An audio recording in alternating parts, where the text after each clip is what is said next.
Y'all know we gotta wait for the Instagram to come up. One day they'll get this fixed where StreamYard runs the Instagram at the same time and you don't have to wait.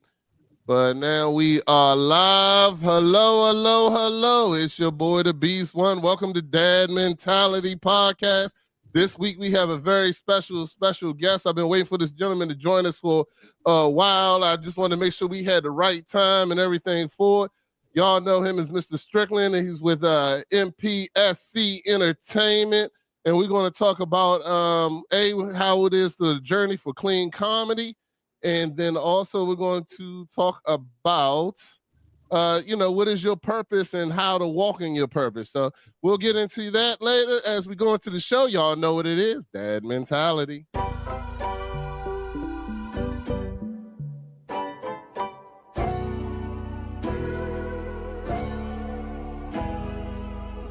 What is that's mentality? What it is? The mentality of taking care of family. As a man, I get lonely. I can't even call my homies, but I answer every call when my kids call me. I'll be there when they need me. They depending on me. They looking up to me. Sometimes we gotta fix our mental. Or maybe it's not meant to be a dad, a father, that's what men do. I made a promise to my kids, that's what I do. I just want them to do things better than I do. Or better yet, better things that I did.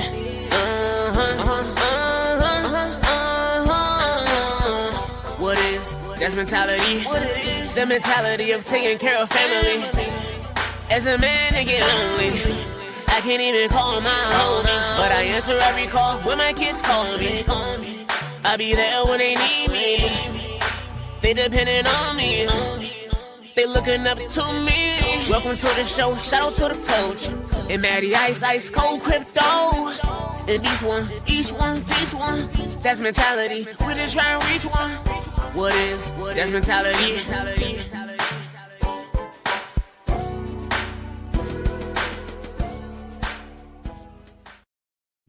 Hello. It's your boy, the Beast One. Welcome to Dad Mentality Podcast. I'm glad that everybody come to join us again tonight. If you liked our intro, that was done by our boy, Art by Guapo. You can check him out. And matter of fact, you can check him out with the Knox. That is, this young man's doing something very special. He's doing his own animation and entertainment, and right now we got a series where you can we got episode 2. I know y'all have been waiting for it. Episode 2 is coming on the 20th, Tuesday the 20th of this month at 8 o'clock, and I'm almost 100% positive on that date. I think it is the 20th, right, Matty Ice? Real quick, if you remember. Yeah, it's gonna be the 20th. I'm gonna confirm with him and see if it's gonna be the 20th or the following week, the 22nd. The 27th, but he sent me the 20th. He sent me the 20th. I'm going to say it's the 20th, and we're going to go ahead and do that Tuesday show at 7:30 where you can join us and watch the episode 2 of the Knox. If you haven't been watching it, please go to YouTube and follow my man on the Knox. But thank you for watching the show today. As you know, I don't do this show by myself. I do it with my boys. Y'all know him. He's been my boy since we was 4 years old, running in the sandbox. We used to run the church. Now we ran the streets, and now we run the church again. You know what I'm saying? But it's my man Vance Robs, a.k.a. Coach. What's going on, Coach? What's good with you? How y'all doing today? Man, doing excellent. Also got my other boy, y'all know him as the diversified hustler. You know him as Wealthy and Blessed. You know him as the man that we call him Mr. Bitcoin. Also, if you don't see, you see what I got on. It's green, so you can't see it, but it's the Guap Chasers brand also under them. You can check that out, and that is my man Matty Ice Cold Crypto. What's going on, Matty Ice? Man, I'm good. Happy to be here. How y'all fellas doing tonight on this good Monday? Man, I'm doing excellent, brother. Excellent. So we got a special guest today with us, fellas. This gentleman, I actually met him a while back, and I knew I wanted him to be on the show. From the moment I met him, I kind of was impressed by what he does, that he is a paramedic, B, he also is a Christian comedian. He also has his own company, entertainment company, where he's putting out great entertainment for everyone from all ages, everything going on. You can catch him on Instagram, you can catch him on everything. But if you want to see a little bit of more about him, I got this clip we're going to go ahead and play for you real quick before he gets into the introduction. Hold on, I done messed it up. See, I'm getting old on all this. So let me pause it real quick and let's see if I can get it to start all over real quick. I want to start because I want to make sure I get him from the beginning. He gets the great introduction he deserves. So, we're going to get that set up real quick. And here we go. And listen here. You ever want to help every local small business, but your wallet says, pick 3 and don't get cute? We get it. Supporting small business is a marathon, not a sprint. And here at MPSC Entertainment, every laugh you share, every ticket you buy, every shirt you rock helps us keep bringing comedy that heals. Yep, our shirts are for sale, and everyone helps fuel the magic of laughter and another step in that long race called life. Speaking of marathons, my wife signed me up for a 13-mile bike ride and a 5K run. I don't know if that's metric or imperial. I just know I'm going to need prayer and probably a knee brace. I'm just saying.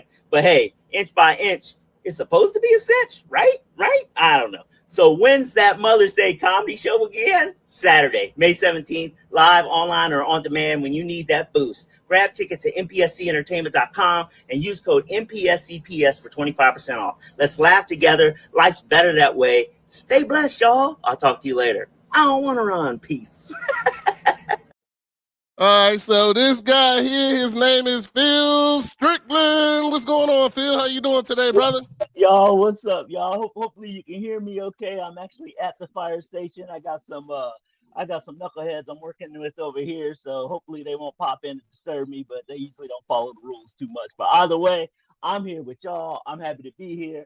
I had to turn my shirt inside out so the chief don't get mad at me and be like, Strickland, don't you be on there with the fire department. I was like, Chief, my shirt's inside out. I'm good, bro. Hey, like I said, man, it's all good. You got to make a way. If it don't make dollars, it don't make sense. There you go, for sure. And we thank you for coming and joining us. So, one of the things I definitely wanted to have you on here for is that, when I met you, and I met you through, I think it was through Brenda Brown and all this shows, and, at that point in time, I was introducing myself to comedy and trying to figure my way. But when I met you and saw that you was doing clean comedy, you had a purpose and you had your own company and everything like that. And I was like, okay, I'm gonna really start paying attention to this guy from the background. You know what I'm saying? I know I never really said anything to you personally, but I'm giving you your flowers now. I was like, yo, I want to see what this guy's doing, see what he's really about. And then I knew I always wanted to have you on the show to talk about what your journey was, because I was like, I didn't felt like you definitely didn't get here overnight. So I'm sure there is a story to it. I have no idea what that story is, but I hope we get to hear it today. But before we get into all that, we're going to do our mental health check-in, fellas. As y'all know, mental health is important to us here at Dad Mentality. We think it's very important that if you talk to somebody about how you're feeling, to let them know, because mental health is something that we don't talk about as men a lot, and we don't talk about, especially as Black men in our culture.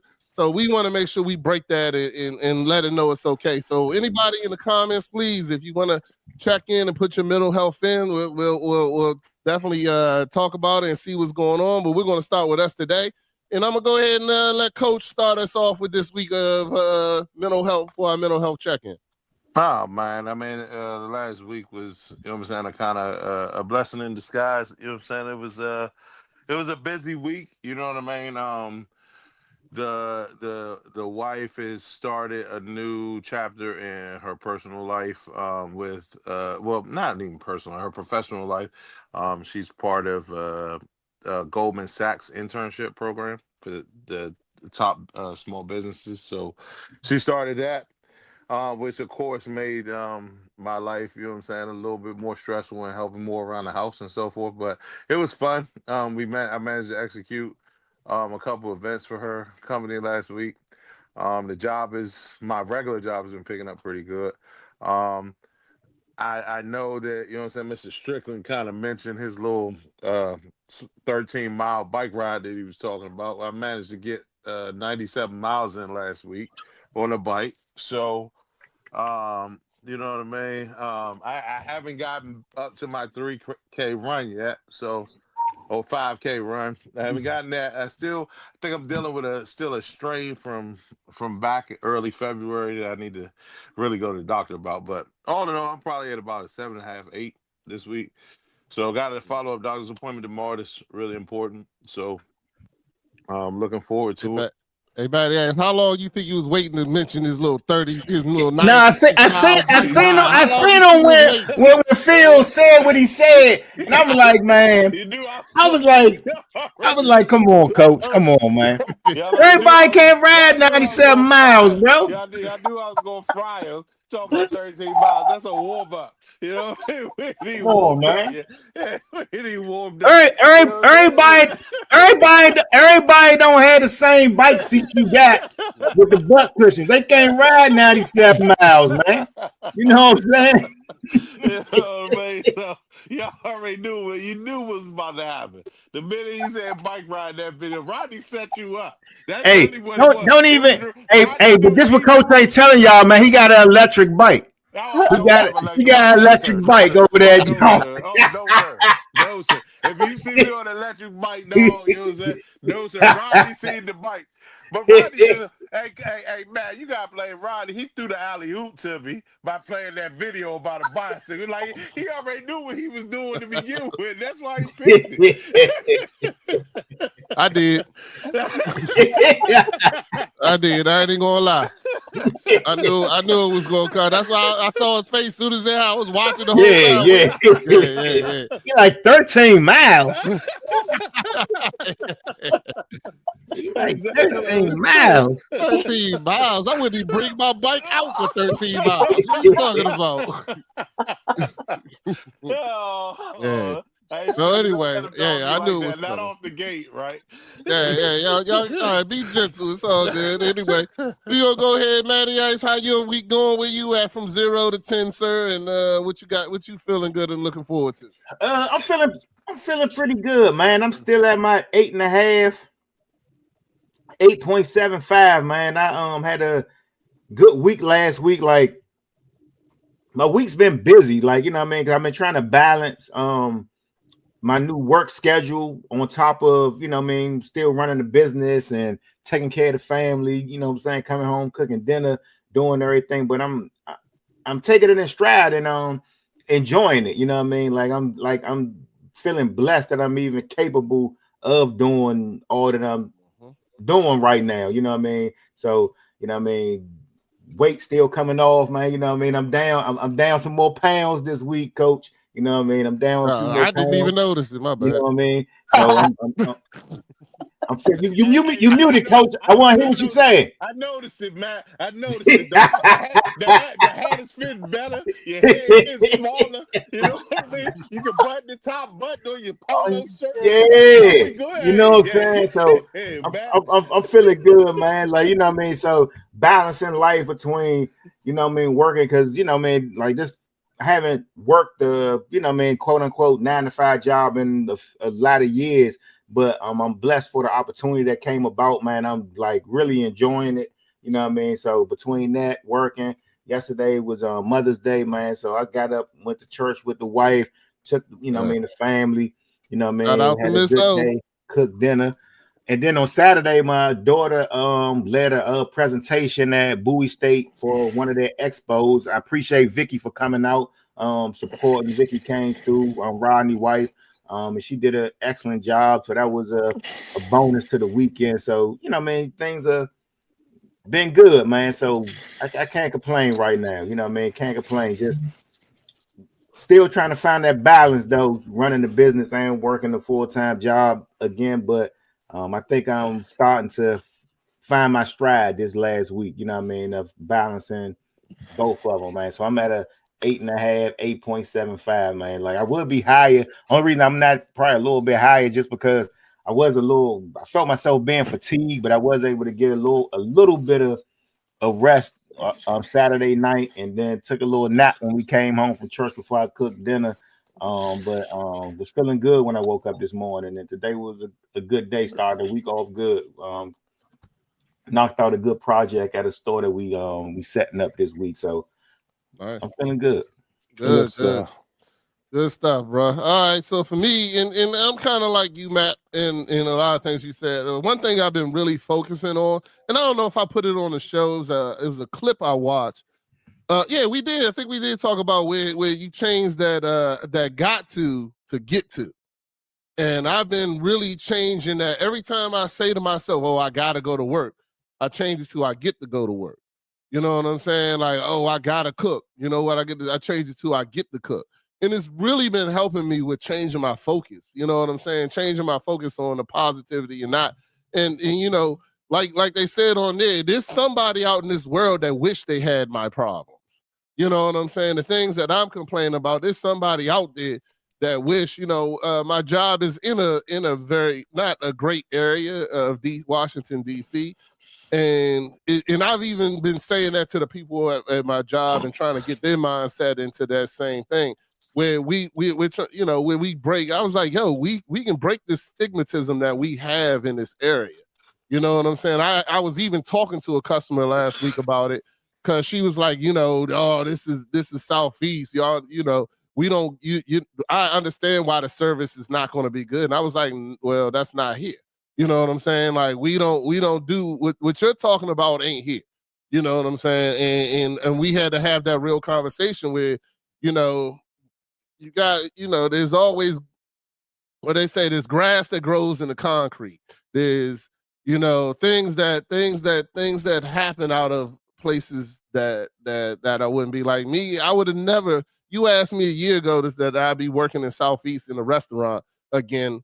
I would have told you, hell no, that ain't never happening. And you know, and I felt like this was a great time to have you, Phil, because I feel like you're walking in your purpose too, so your purpose. And I've just began how I feel that I'm walking in my purpose. You know what I'm saying? That I follow what God asked me to do, and I'm working in it, and I'm seeing things that I would have never imagined seeing now. So, but I mean, to go back to my week, I'm still at about an 8.5. I think I'll be a lot better because my daughter's going to prom this week, man, and I'm excited that she's graduating. Yo, real quick story, fellas. Since my daughter's 4 years old, I have taken her to school every day, just about every day. I would say 95% of the time I took her home. She never rode the bus. That's a blessing. Yeah, it is a blessing. And one of the things we used to have was Freestyle Friday. When it was Friday, she got to pick the music riding to school. And when she was real little, she played Carrie Hilton's Pretty Girl Rock. And that was, and you got to imagine this. One time I remember we was going to school. It was a beautiful day. It was the end of the school year, close to it. It was a beautiful day. I had a Expedition with a sound system in the back of it. So my daughter's only 5. So she's in the back seat. I got the windows rolled down, and I'm playing Pretty Girl Rock to the fullest. Like it's at 10 on the joint. It's pumping. You know what I'm saying? And all you see is this big dude singing every single word of Pretty Girl Rock in his car. And the school bus pulled up, and the kids were dying laughing in the school bus, but I didn't care. And I just pointed in the back, and then they finally saw my daughter and waved to all the girls on it. It was a high school bus. All the girls waved to my daughter and stuff like that, and it was a cool moment. So taking her to her last day of school, we played Pretty Girl Rock. My daughter was crying, and I was holding it in, man. I was holding it in. It was my last time dropping my baby off at school. So it was very emotional, but, you know, it was a great day. I'm so proud of her and everything that she's doing. And even my oldest in the Air Force, I'm proud of him too. And my youngest is becoming his own now, playing sports and football. So I am truly blessed. You know what I'm saying? I'm really blessed. So getting her through right now, next week, getting her through prom and graduation. Then after that, I'll breathe. I'll be able to breathe because right now you're trying to get through it all and live in the moment. So I'm about an 8.5 as well. I definitely think I will be higher. I really feel like I'm really at a 9, but I want to say 8.5 because I want to give room for when I get to that, when I'm really feeling that 10, I can just be like, yeah, it's that 10 right here. So, you know, life is good, man. Everybody's good. Quick shout out to to Chef Dennis. He said, what's up? My girl O said, what's up? Molly saying, what's up in Louisville. He said, what's up, everybody? So, give y'all rating and let us know. Phil Strickland, let us know. Give us your rating from 0 to 10. Let us know what you're looking forward to and what's going on in your life, man. Man, listen, y'all inspiring me, man. I'm sitting there like, that's what's up. Game recognized, game. You were talking about the pretty girl, what you call it, the pretty girl rock. Girl song. rock, yeah. Mm-hmm. I'm not sure. I wish you would have had a clip of that and stuff. Yeah. Ronnie probably was looking like my name is Kerry. I'm so very. He was looking like what's my man name off White Chicks, man, when he was dancing in the car singing the yeah. Well, I'm sitting Pretty there. as a picture. I know every word. Don't worry about it. But go ahead. Come on, man. You're gonna have to sing us out on that one, man. I don't know about that. That's good. Let's keep it going. We got it though. I'd say from a number standpoint, I'm probably a good strong 8. I'm a good strong 8. Something I've noticed as a man trying to. I was a girl dad, so I got 2 girls. They both grown. One of them came to me this morning. I'm here. We doing fire training and stuff. They talking about esophageal cancer and all kind of crazy mess, and just different things. You hear these things, you just like, man, but they're talking about doing free testing for the firemen and the paramedic and stuff. And so we're going over that. Next thing I know, she calls me. She's like, Dad, now don't get me wrong. My girls are they've always been about, hey, it's a win or a learn. What the situation is. That's how I raise them. I'm like, look, either you win it or you learn. All right. So it's win or learn. It's either one of those. That's it. And I said, sometimes things do seem like they tough and stuff, but just take them in. A lot of times it's not as bad, or there's something that situation is trying to teach you, or that you'll be able to help somebody else out with later on down the road. So, just real practical, because, they weren't boys. So I couldn't just bust them upside the head. I couldn't do that. I had to talk to them. I had to talk to him to help him understand. So she messages me and is like, Dad, and I have been driving her car around. She wound up getting a college scholarship for track. And I was like, look, you get at least a 50% paid scholarship. I got you. All right. Me and Mom will buy you a vehicle up to $20,000. That was back before tariffs and all that, mind you, and stuff. But nonetheless, she got this car back in 2017. She was all right. Ain't nobody had heard of COVID or nothing at that time and stuff. She doing her own thing, So she gets her vehicle, and but over the years, it's kind of got run down. And she looking at me like, well, Dad, the windshield crack is kind of backfired a little bit. Why does it smell like that? I can't even tell that the inside is clean no more. I mean, she just got all this little stuff and stuff. Bulbs is out and all that. So I said, I'll tell you what, I'm going to drive this thing for the next couple of weeks, and we're going to slowly but surely get all these things fixed. So it's okay. She's like, all right, bet. So the last thing we had to get fixed was this thing called a clock spring in the steering wheel, which allows you to hit the buttons for turning up the music and all that stuff. And it controls electronic stabilization and all that. So it was like a Dodge Nitro, kind of like a Jeep Liberty and stuff. And so we're looking at that. And I've been driving this little roller skate around, and it's still looking fresh. When she got it, she was like, look, if I can get the windows tinted and that stereo pop, we all right and stuff. And so, I mean, she was rolling. She looked good with it, but it needs some maintenance. So I've been driving this thing around. I'm on the last day today. Why did this girl call me and say, hey, Dad, that beautiful 2018 GMC 2500 Denali that I've been driving around, that's yours, with the diesel. I was like, yeah. What you do? You get it free? You get it washed for me, everything, because we about to switch cars, and it's been about 3.5 months. What happened? How you doing? Like that. She's like, Dad, everybody in the apartment complex, there's been 7 cars that have broken into. I'm like, Lord, what happened to my truck? Like that. What's going on with my truck? And she said, Dad, the window's busted. And I look and I see the passenger side window is just barely hanging on. It's all shattered and stuff. And I'm thinking, the devil is a lie. I was so like, dang it. I said, first off, is you okay? She's like, yeah. She's like, actually, they had a couple of even gunshots and stuff. I'm surprised I didn't hear that and stuff. I said, look, as long as you okay, we all right. So I went ahead and called it in. The insurance company was like, "Hey, you know what? Your deductible's $500, Mr. Strickland." I said, "All right, that's business, and stuff." And they said, "We go through Safe Flight." I said, "All right, cool. They already got somebody Safe Flight repair, Safe Flight replace. That's what I'm talking about." And next thing you know, they said, "We're actually gonna save you some money. You don't even got to hit it up with your deductible and stuff. We're gonna save you some money. It'll be $487.72." I was like, "Well, you know what? Thank the Lord for small blessings and stuff. I'll take it.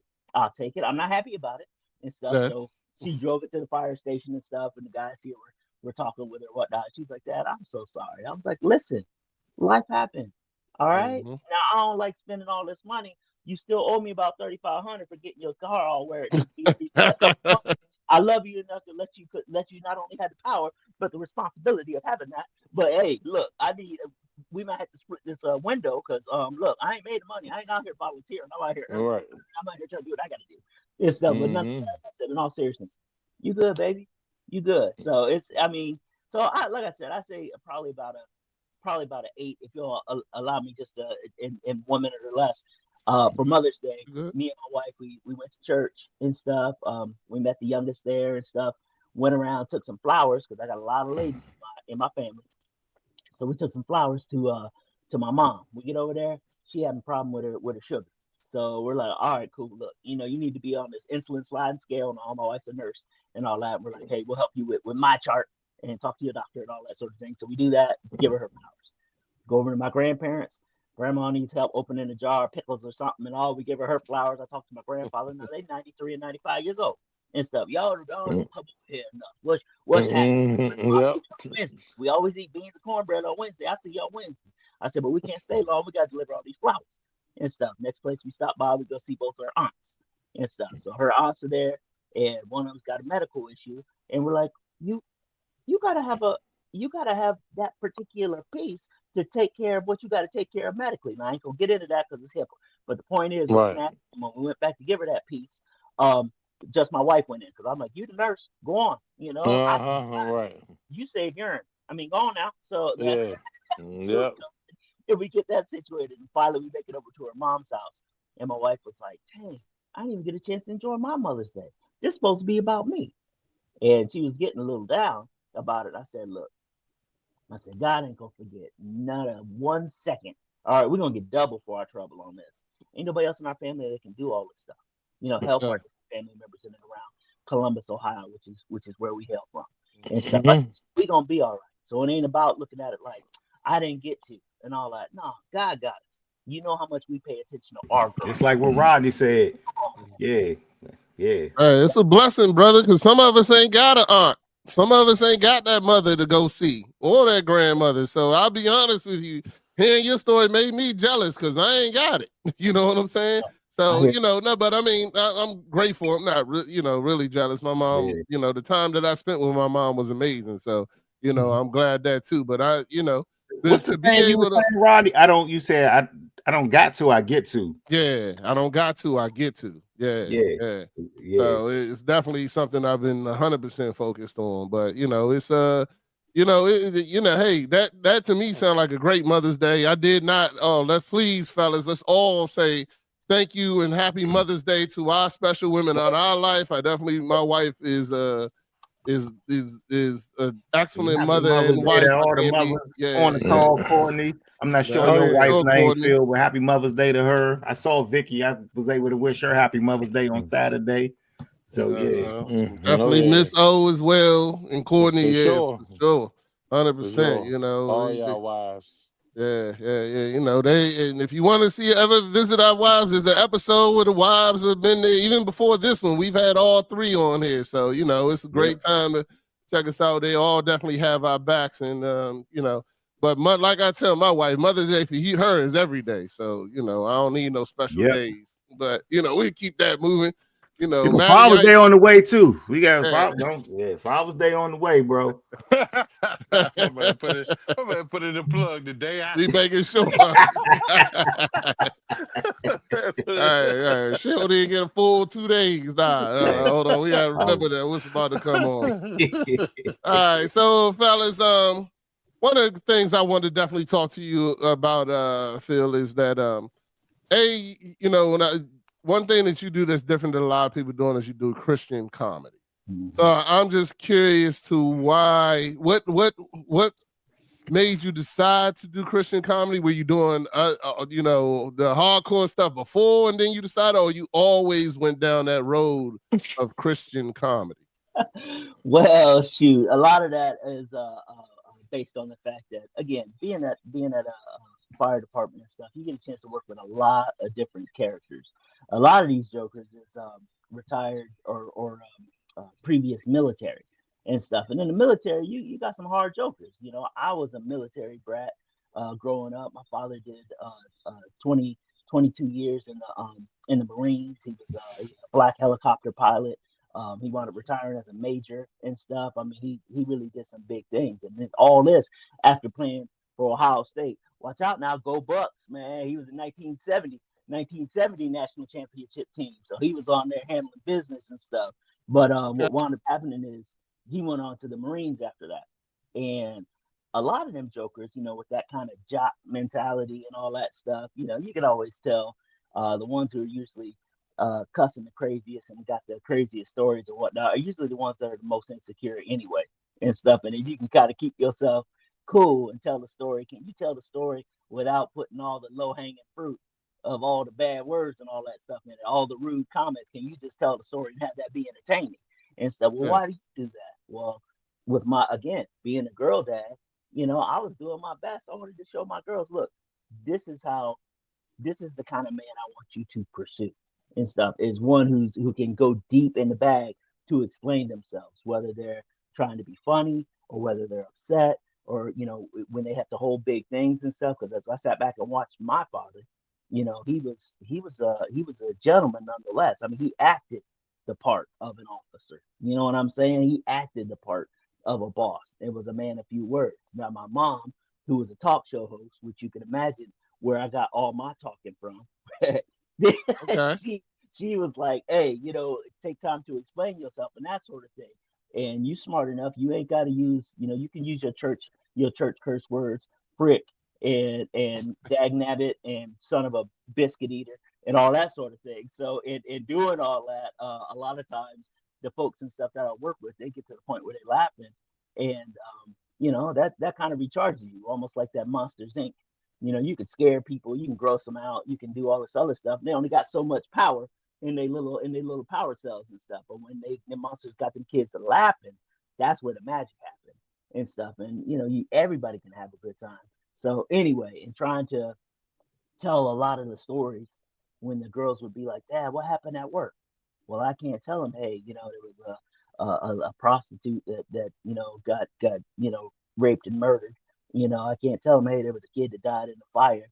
You know, so I can't really say it like that because that there was too little for that and stuff. But I was able to tell them like, hey, there was a lady, some people they hurt her up real bad, and she went on to be with Jesus and stuff. You couldn't do nothing for her, Dad, and stuff. And again, you're holding that heavy thing as they're watching you, looking in your eyes like, how's this work? You know what'd you do, Dad?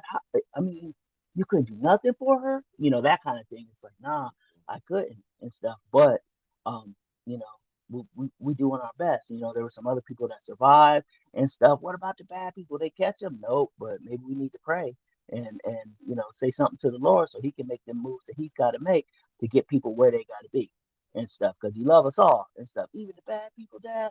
Yeah, even the bad people and stuff, but that don't make it okay. You know, they still got to take care of their consequences. They got to deal with their consequences and stuff. And, you know, and so it's a lot of talking like that, them and their stuffed animals that they would have lined up, you know, as they're like, all right, Dad, tell us the story. What happened? Tell us what happened with Danny Danielle, you know, and that was like a transvestite person that was there and just had a bad situation. And I'm like, well, this is what's going on and stuff. What's up? So anyway, that's what that is. But yeah, just trying to stay clean, man. Encourage people that way. Man, I couldn't imagine having to come home and try to explain stories like that. Yeah. My boss is a fire chief, and my old boss, sorry, not my old boss. It was a fire chief, and he used to tell me stories all the time about stuff that happened. I was like, yo, that's crazy. But yeah. So you being in that, Why did you? Why? I mean, well, how did the road of comedy come along? Well, what wound up happening with those kind of different deals, you going in and day out, seeing these hard situations and stuff. They had this thing called critical incident stress debriefing, or CISD. And if something was kind of crazy, I remember one time we had a infant. Someone had found a mom. She looked like she was postpartum, and after she had just had her baby, but couldn't nobody find her baby.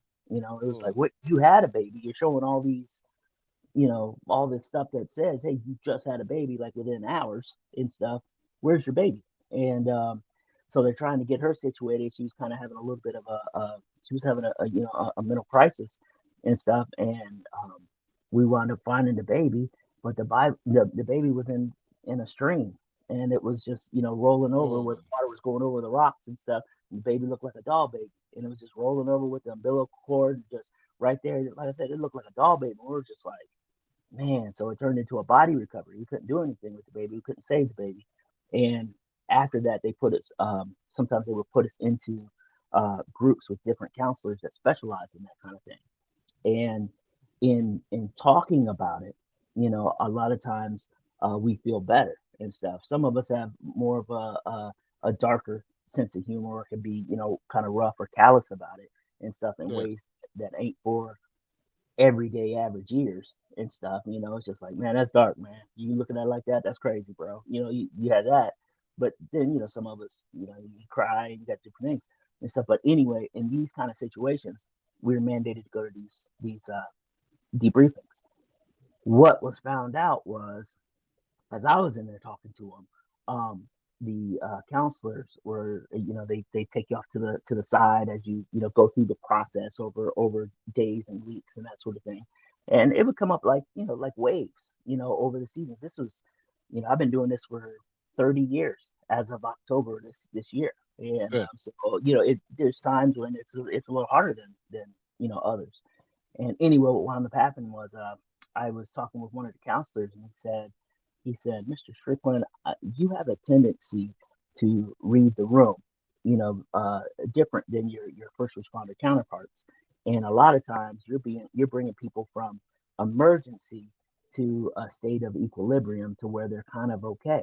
And then even past that, you bring them into the magic of laughter and stuff, even in situations that could be kind of tough, and they're just like, man, I feel better. Hey, I'm glad you were here with me. I know I just lost my ear and stuff, and you're still out there looking for it, and they'll probably get sewn back on. But either way, man, that's a lot. Thank you for that. And as time went on, he said, but you feel better when you communicate, when you're actually connecting with the people that you're talking to, and whether you're trying to talk an old lady into going to the hospital or going to the hospital, and she knows that's probably gonna be the last time she's gonna see her house and her cats and stuff, and she's gonna be in a nursing home after that, if surviving anyway. Or you're trying to talk a young one, a little kid into having a shot, that they need and stuff. All that stuff comes with a bit of sales to it. And again, if you can read the room and you pay attention to that, and like I said, you get them to the magic of laughter, like, hey, you know what? Here's a rubber glove. And I blow it up and tie a knot in it. Look, now it's a rescue chicken. See, this is the beak, and this is what it is, and like that. And the kids are like, and I'm like, here, you can hold on to this. Now you hold on, and we're gonna get you situated. We gotta give you this medicine so you feel better. Oh, no, okay, it's gonna pinch a little bit, but you got muscles, right? Show me your muscles. Show me, that kind of stuff. And getting them to understand, you realize they feel better when you're kind of laughing with them. And that was Matt. You muted, Matt. It looked like you was trying to say something. Now I say that's going above and beyond right there, because when people are in situation, you need people to show compassion. Because sometimes, because my wife goes through medical things, and then sometimes when she's, going through stuff, like some of the nurses and different stuff, they don't show compassion. Like, people are in pain, what I mean? And it's like they don't even understand, like, because it becomes they're a little numb to it, what I mean? So to speak. What I mean? And I get that, what I mean? And sometimes they got to disconnect from it just because of the stuff they go through. So I get that. But at the same time, I commend that right there. That's what's up. Thanks, man. I appreciate you, brother. That's exactly right too. Like my wife, she don't necessarily like talking about what's going on at the hospital and all that stuff, what she has to deal with and stuff. Just because she's like, look, I'm done. I really don't want to talk about it. It's some big stuff. That's just what it is. I'm not here to make folks laugh, Bill, and stuff. I'm here, and she's very good at how she does her things, but she's meticulous and Yeah. that kind of thing. As for me, I'm looking like, hey, if the bell didn't ring, we ain't got no emergency and stuff. So there's some days where we got no hitters, where we don't have anything going on, and if nothing's going on for us, that's great for us. But it's good for the community also. It's great for us because we still get paid, but it's good for the community also because that means nothing crazy happened. But a lot of times, if people are calling 911, they're having one of their worst days ever. So you sit back and you look at them, and you're trying to help them out. Say they're trying to help out their preteen, daughter or something, and they're living in a hoarder house type of situation, and people just not getting along. Man, that takes a toll not only on the people, but also on those that are serving them and stuff. And again, if you could take a minute to kind of joke with your partner afterwards and be like, I sure hope they don't bring us no cookies because that is a lot of cat hair I saw. Talking about. Anyway, that ain't us, bro. We gotta let that go. Let's get on ready for the next one. That kind of thing. As long as they ain't home baked cookies, you all right, man. They be home baked, dog. That's what he worried about.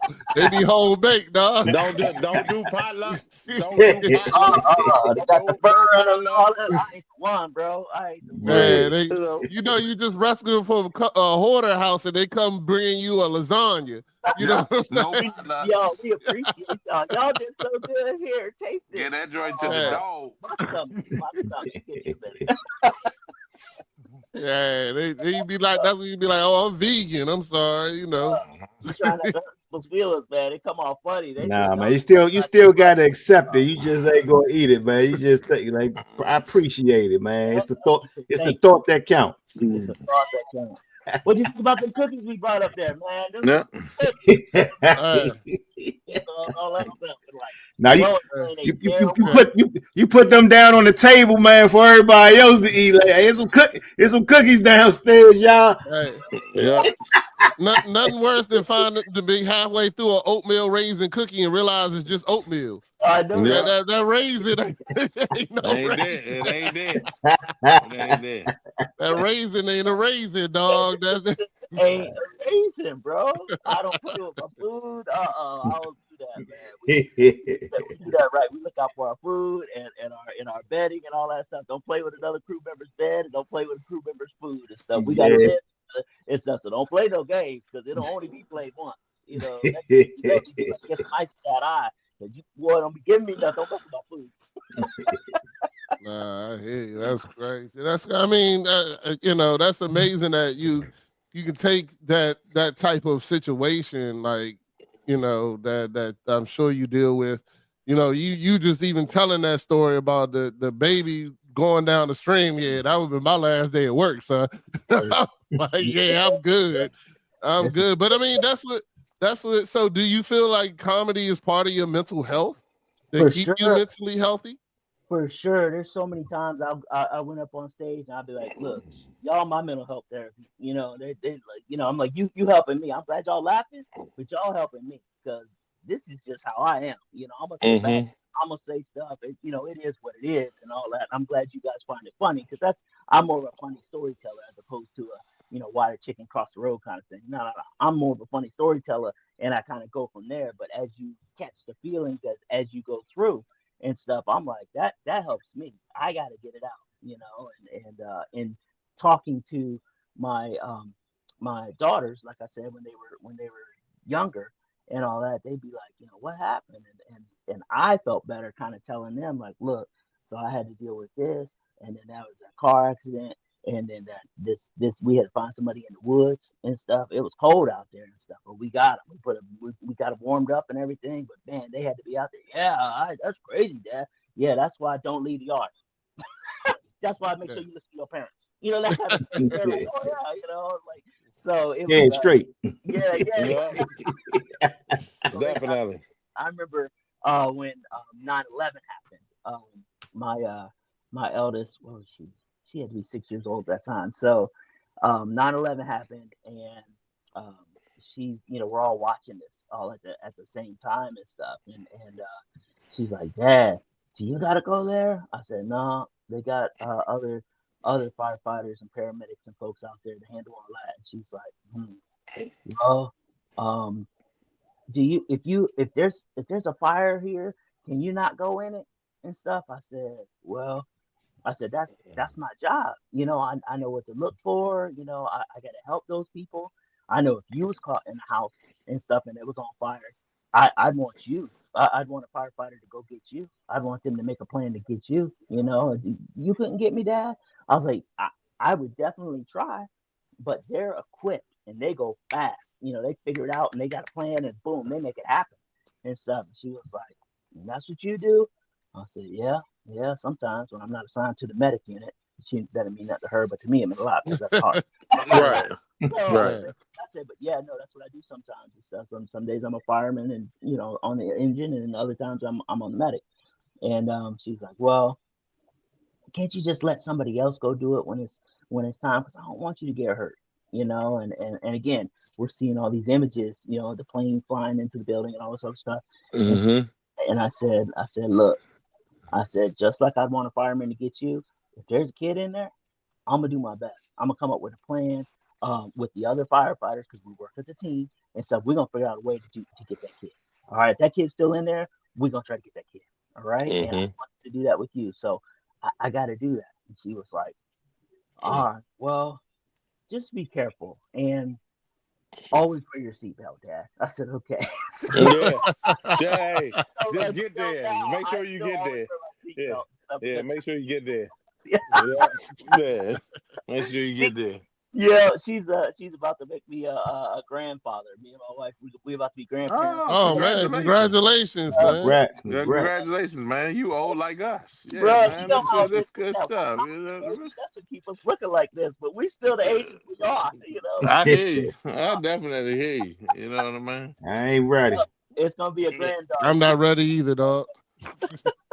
I hear you on that one.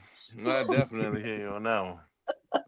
Yeah. So my next question, I of course put down at the bottom. Make sure y'all check out this Saturday, May 17th at 8 p.m. at the Art of the Republic, Columbus, Ohio. But you can also, everyone, watch the live stream where you can join MPCS Entertainment on YouTube. Get their channel, get your tickets. I'm gonna make sure that I do get my ticket and definitely support. Something me and my wife, I think the 17th Saturday. Yep. That's right after my daughter's, so my daughter has prom on the 16th. So the 17th, we'll definitely be watching and tuning in and supporting.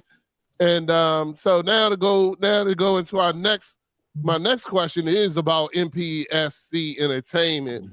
How was that started, and what made you start that entertainment company and get that going? What's the story? How's the story behind that? No, and hopefully there's no dead kids involved in this one. Yeah. Don't say you did it for taxes neither. Yeah. You know what I'm saying? We already understand the whole tax thing. Yeah. This is what's up, man. Here's an exclusive. All right. So what you hear is what happened. All right. So I need you to stay with me because I don't normally say it like this. So I was coming towards the tail end of my career. And I had to deal with this. The Wayans brothers. We was talking about them earlier. This joker had to be like Marlon Wayans, dude. He was just a knucklehead. He always had to have the limelight and all that sort of thing. And I was probably about 2 years junior to him on the fire department. Anyway, he rose up through the ranks, and so he's a smart guy. He's just a bit of a goof, but he's a smart guy. And I'm trying to say the right thing. All right, you ain't got nothing good to say. Don't say nothing at all. Anyway, this joker was like a miniature version of the Trump administration right now. I mean, he thought he was king. I'm like, bro, what's up? One thing leads to another. I'm like, y'all gonna have to let me go. I'm gonna punch this dude straight in the face. I swear, I'm gonna punch him. All right, we gonna go. All right, and I'm not trying to lose my pension over this. And what winds up happening was they were like, well, why don't you just take some time off? Why don't you just take some FMLA, family medical leave? I was like, all right, bet. That sounds like safer for everybody. Let me take some FMLA. Well, dang, Phil, I thought you was a Christian. Yeah, I'm a Christian, but I'm whooping your A before I go. Do you understand what I'm saying? You know, I was like, man, I'm like, you keep putting the bullseye on me, we don't have a problem. And so Yeah. anyway, I wound up getting taking some time off. At the same time, COVID hit. All right, and so now my wife is a travel nurse, and she's traveling all over the country and stuff. We had the lockdown starting in Arkansas. When we were in Arkansas and stuff, and then went up to Chicago, we came back around North Carolina, down to Florida and stuff. So every 6 to 12 weeks, we were switching locations and stuff. And what I would do is I would see her once a month for about a week, depending on how my fire schedule worked and whatnot, because I had enough seniority to have all my vacations and all that stuff.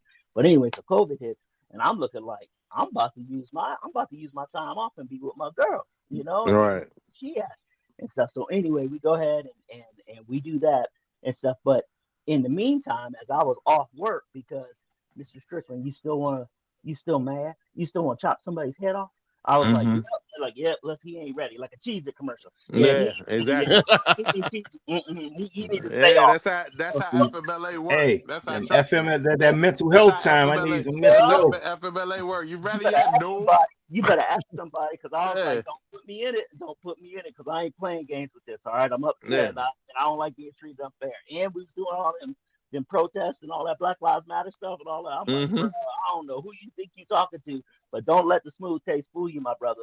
Don't let the smooth taste fool you. And anyway, so I go ahead and I wind up retiring out from there. But in the meantime, I couldn't do comedy. One, because you had to remain 6 feet away from everybody, more or less, and two, a lot of my bookings were coming from my hometown or my home state of Ohio. And so I'm like, well, I can't do anything, because if I do something, it's going to mess up my pension and all this other stuff and all. And I ain't trying to get fired, because I'm owed a lot of sick time and, all kinds of different things like that. So I'm calculating all this stuff, because that's one thing firemen do. Boy, they always got a good idea, and they always thinking about their money. All right. You keep that to the bank, because that's how that works. Anyway, get you a good firefighter friend. They're good to have. So we go ahead and got one. I started dispatching off my inquiries. Hey, Mr. Phil Strickland, can you come and do our comedy show? We're doing this for our church, or we're doing this for our volunteer department, or we're having this private party and stuff in our backyard. A lot of people were doing that. And I said, I can't be there, but I got you. Okay. And we're taking it to the level that you want it to be. All right. You want PG-13, no F-bombs? I got you. So what I would do is I would talk to my different comedy friends and try to come up with something. And I had this one guy that not only could he go out there and do the comedy, but he's my business partner now, a guy named Natarius. He would wrangle all the comics. So I said, Natarius, hey, he's like, what's up, Phil? What's going on? I said, I can't get back over there, man. I'm in Oklahoma right now. I can't get back over to Ohio, and I can't be seen working and stuff. I'm in Portland, Oregon right now. All right. So I can't do it. But if you can give me 5 stars, if you can keep it, this one they said you can do rated R. Don't get too ridiculous. They don't want to hear no sex stuff, or rated G. It's a bunch of kids and all that stuff. You need to put some cartoons in it, that kind of thing. I said, I need 3 comics. I need a host. I need a DJ. Can you put it together? This is our budget and stuff. And he'd be like, all right, bet I got you. So he started wrangling all the talent, and with the folks that we know in Ohio and how well he knew them, he was like, all right, we would get it situated like it was almost Mission Impossible and stuff. We was dropping comics, on these different deals in these different cities, these different gigs that would come up. And shoot, we must have washed, rinsed, and repeated that probably 35 times before I finally came back to Ohio and stuff. And that right there is how MPSC, which is Mr. Phil Strickland Comedy Entertainment, got built. And so because we had to have a team to take care of these things, because I couldn't do it myself because of a technicality, but it still needed to be done, because if it don't make dollars, don't make sense. So anyway, it was needed. Got all that situated. One thing leads to another.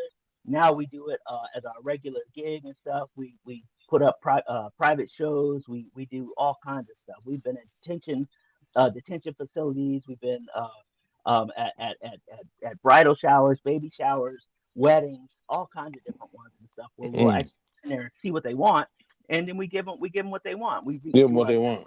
And go from there. So it was something that was kind of built out of necessity, and now it's kind of developed a mind of its own. So Phil Strickland is Phil Strickland, and he can do comedy on his own, but he does it through MPSC Entertainment.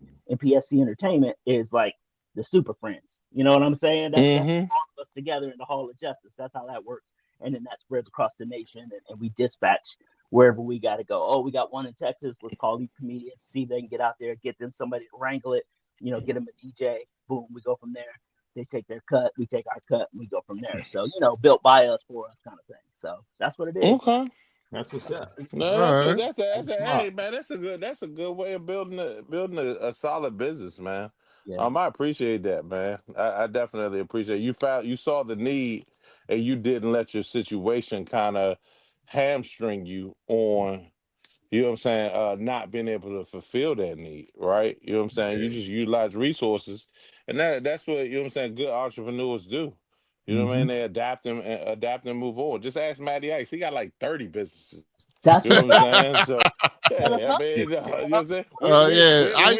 Ice from ice cream to clothing to. We don't get no discounts. So don't even worry about that. No I paid full price for this shirt. Full price for it. You know what I'm saying? Like, I paid full price for an 8-hour ice cream truck too. You know what I mean? Every last 395 tickets. I paid for every school.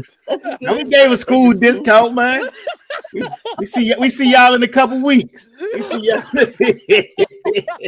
I love it.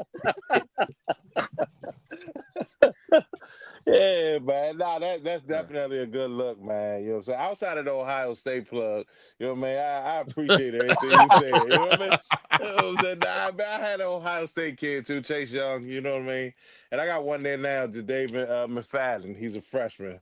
Incoming kid there. So, but you know what I'm saying? There's a little bias on the Ohio State plug, though. You know what I'm saying? So, and we got a couple good Ohio State kids on the Commanders, man. You know what I mean? We got some good Commanders that came from Ohio State too. Yeah, but look, he ain't shout out them Cleveland Browns. You see, he ain't shout out that. You know what I mean? Or the Cincinnati Bengals. He ain't say nothing about that. He said Ohio State. You know what I'm saying? He ain't go no pro nothing. You know what I'm saying? No, man. All I can say is Ohio State. Anything else is dreams, hopes and dreams. And you know what I'm saying? Shoot. That's what's up. For sure. Yeah, so all right, so now the topic that I want to talk about with everybody is walking in your purpose. So, I kind of felt that way. And I mean, like I said, Phil, I definitely was watching from the background and seeing a lot of things you did. I have watched one of your I think I watched probably like 2 or 3 of the MPS shows and things like that. And, I always want to support, and especially anything that's doing a positive approach on whatever it is. You know what I'm saying? So, but my question to you is A, do you feel like, because I never asked you this question, even though we brought this topic, and for me, and I'm just going to go a little bit into me, because I feel like right now I finally realized, I guess, not my purpose, but I know I'm walking towards it. You know what I'm saying? I'm still trying to figure out what God has for me and what is next, and what is the total goal and everything. But I've finally come to the point where I decided to just follow where God is taking. And I'm just curious did any of these things, or do you feel like you're walking in your purpose? I mean, I find it hard because you're damn near a superhero and you do comedy.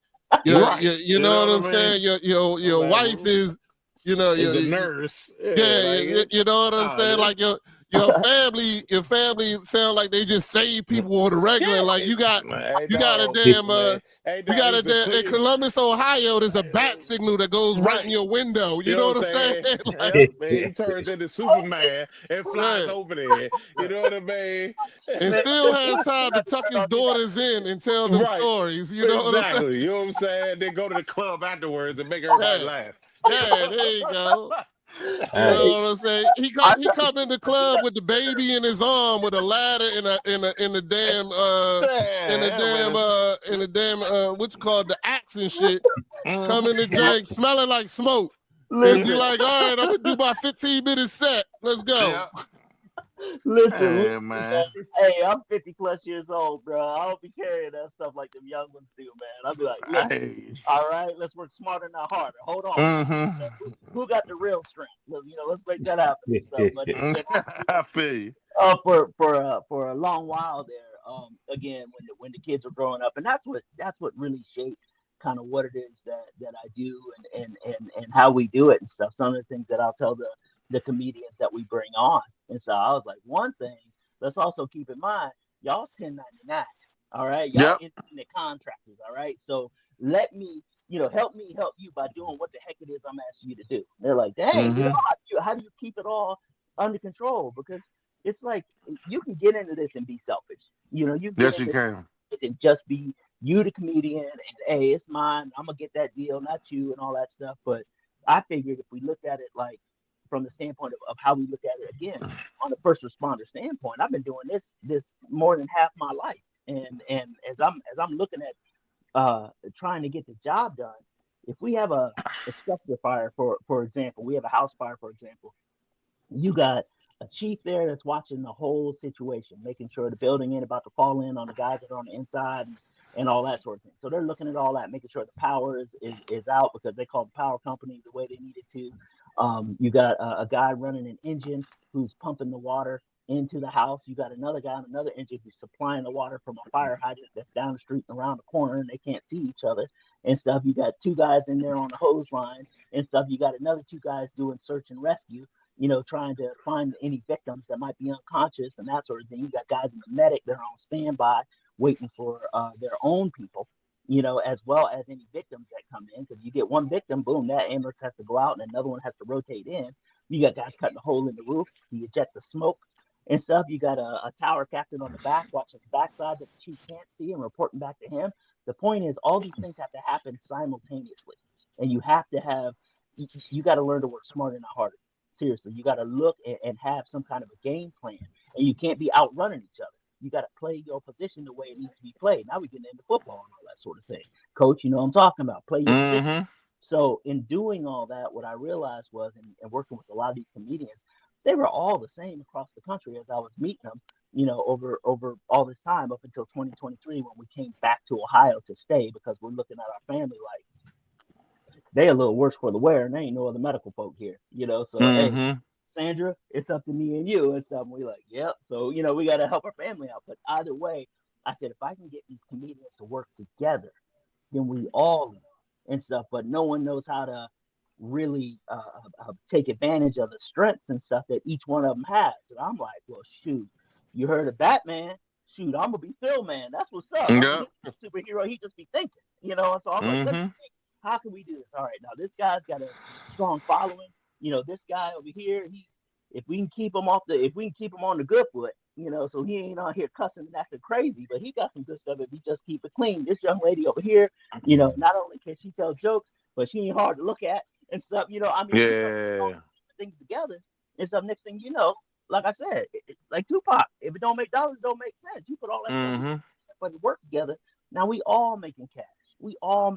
So with us, a lot of times we give everyone their own promo code, so they're not just looking at it like, hey, give me my money for my performance. Yeah, that's your performance, but Columbus ain't nothing but a fishbowl compared to the world, which is the ocean. All right, and that's a bigger, better thing that we're looking at. Then what is you doing? Get your hustle on. Use your promo code.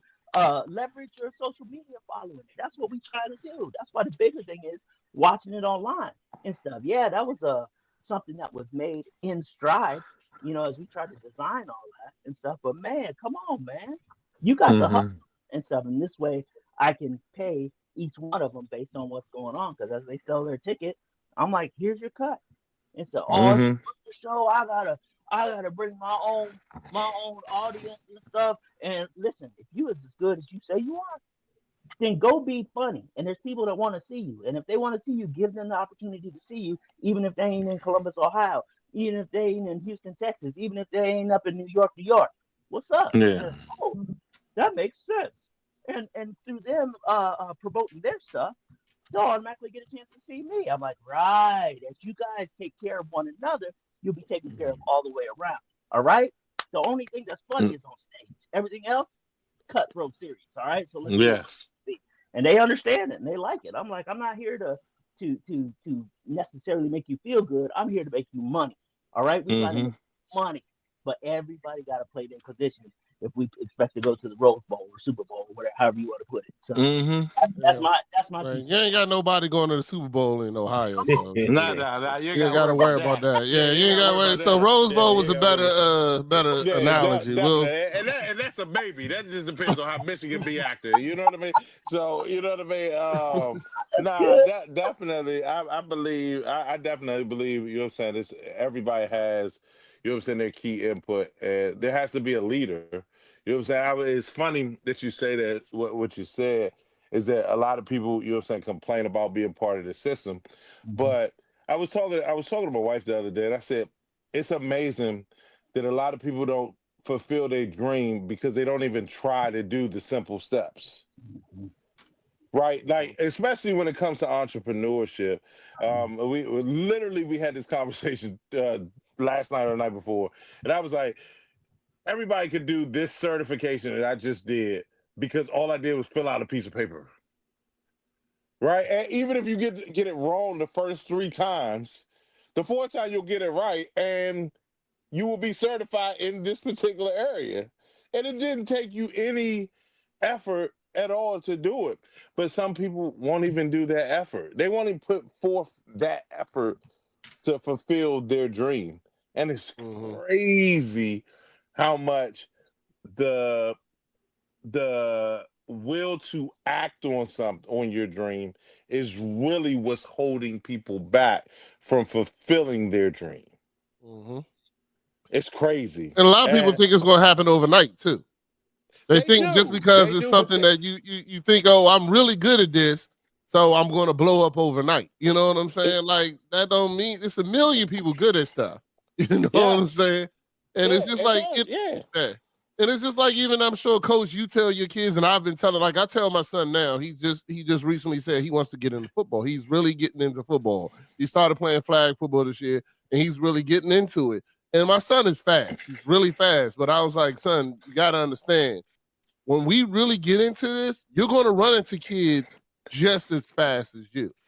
What's going to make you different? You know what I'm saying? What's going to make you different? I was like, so don't think just because you're athletic that school doesn't matter. Don't think that just because you're athletic. I said, you got to understand that this is a tool. You know what I'm saying? That this sport we're about to play is a tool for you to be successful in a lot of other things, not just football.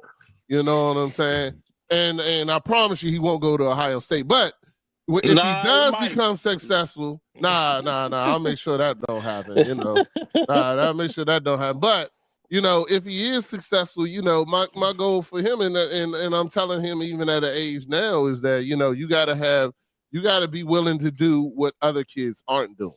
And that's what I told him. I was like, he was like, well, we got practice, you know, Monday and Wednesday and this, that, and the other. I said, okay. So what about those other days? What are you doing? Are you working on something? Are you going? Because the only way you're going to become better than anybody out here is by doing the things that other people aren't doing. The whole Kobe Bryant. Was always one of, and I don't watch a lot of football, but I respect him for a lot of things that he talks about, where he says that he talks about doing it 15 minutes more than anybody else. You know what I'm saying? 15 minutes more. If you do it 15 minutes more than anybody else and you put years behind that, you're going to be levels above them. Yes, and you only spent 15 minutes more. You know what I'm saying? Yep. You just have to be there. If the first person getting to the gym is at 4 a.m., you get there at 3:45. You know what I'm saying? And that's what I tell my son, and I've told all my kids that really, that if you want to really excel at something, then you have to live it and be a part of it. You know what I'm saying? So anyway, I don't even know how we got on that, but anyway. You know what? Real quick, I wanted to say, when it comes to the nieces and nephews, along with my kids and whatnot, something I used to tell them is, hey, what would you do for 40 hours a week if money wasn't an issue? I said, let's start there. And so, what would you do for 40 hours a week if money wasn't an issue? And no, the option to, well, I sit back and I just be chilling. I watch what I want and do that. Listen, what would you do for your community or your people or a specific set to give back to the human race? What would you do? Yep. Stuff, and they're like, that's a good question. I'm like, all right, let that be your guidance. Let that be where you start from the standpoint of what you want to do for your life and stuff. If I could, I'd love to be able to talk to people, encourage them, help them to laugh, maybe feel better about something, and go from there and stuff, and do that on a repeating basis and stuff. And so that's why, to me, it's a calling saying, hey, go out, be a comedian, and help others, to do it also. Help put them where it is they're trying to be anyway and stuff. But hey, some people may want to paint. Some people may be like, I just like fixing cars and stuff. I can fix cars all the time. All right, then. That's what's up. Let's start moving towards that. I want to be in ministry. All right, let's go ahead and start volunteering at church, and doing that. I want to bake cookies. We know what we got to do. Go bake. So that is clean up your kitchen first. I'm about to say, make sure you ain't got no cats. Make sure you ain't got no cats. None of that stuff like that. Yeah, man. Yeah. Oh, yeah. Or we'll go to a commercial kitchen or something like that. Don't do no pilots. Yeah. Yeah, no, definitely. I totally agree. Like walking in your purpose, it's exactly what you said. Like it's what you're willing to do that you don't have to get paid to do. Right? You know what I'm saying? Or money. Like it's amazing that when you start walking in your purpose and money is no longer the motivating factor, it's amazing how quick money builds. How much money you'll make. Yeah, how much money you'll make when you're walking in your purpose when it's not a factor. Yeah. Right? And it's also a blessing and it's fulfilling, right? You know what I'm saying? Like, well, it's funny. I coached for 15 years at a very, very big high school. And you and Rodney and y'all know I got multiple players in the NFL right now. A lot of players are in college right now.